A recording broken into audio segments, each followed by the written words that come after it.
Good morning সবাইকে। কেমন আছো তোমরা সবাই? আমি তো ভীষণ ভালো আছি। হ্যাঁ, আর সকাল সকাল নিয়ে চলে এলাম আপনাদের সাথে শেয়ার করতে ছোট্ট একটি ব্লগ ভিডিও। দেখতেই পাচ্ছেন কত ভিড় জমেছে। হ্যাঁ, এটা আমাদের পাড়া। আমি আমাদের পাড়াতে কাল চলে গেছিলাম মায়ের দর্শনে, মানে কালী পুজোতে। তো দেখ কত ভিড় জমেছে, কারণ আমাদের পাড়াতে কিছু একটি মানে ছোটোখাটো মানে ছোটো একটি অনুষ্ঠান হলেই ভিড় জমে যায়। এই যে মায়ের দর্শন করে নিন আপনারা, আমাদের সবার মা। তারপর এই যে পুচকু পুচকু পুচকু এই টাটাটা দেখেছেন, আসতে পারলাম না, টাটা দিয়ে দিচ্ছে।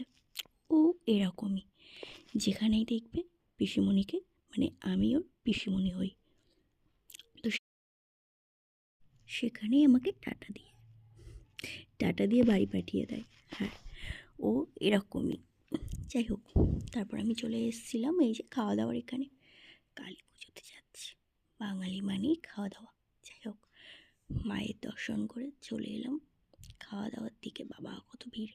এই যে আমি আর আমাদের শানটাই আর আমার মা বসেছি। এত ভিড় এত ভিড় এত ভিড়, কী বলবো আপনাদেরকে। দেখুন,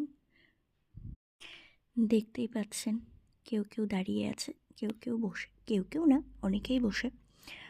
তো খাওয়ার জায়গাটা অনেক বড় ছিল, অনেকটাই বড় ছিল। এই যে কেউ কেউ সিট পাইনি, তারপরে চলে এলাম, রাইস দিয়ে গেল। হ্যাঁ, তারপরে তারপরে তারপরে কী দেবে? ডাল। হ্যাঁ, তারপরে তো ডালই দিয়েছিল। এই তো দিয়েছে। সত্যি খেতে খুবই ভালো ছিল, খুবই সুস্বাদু ছিল। এবং মায়ের ভোগ মানেই খেতে খুবই টেস্টি হয়।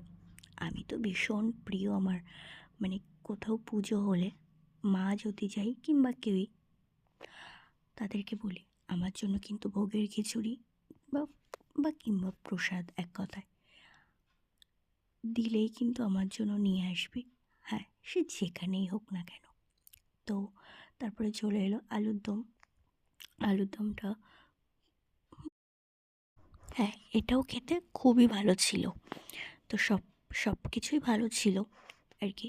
তারপরে অনেকটা ভিডিও নিতে পারিনি, কারণ এত ভিড়, সব হই হই হই হই করে ঢুকে যাচ্ছিল। তো আমাদের খাওয়া দাওয়ার পর্ব শেষ। তারপর আমরা এই যে উঠলাম, উঠে তারপরে টাটা বাই বাই করে বাড়ি চলে এলাম।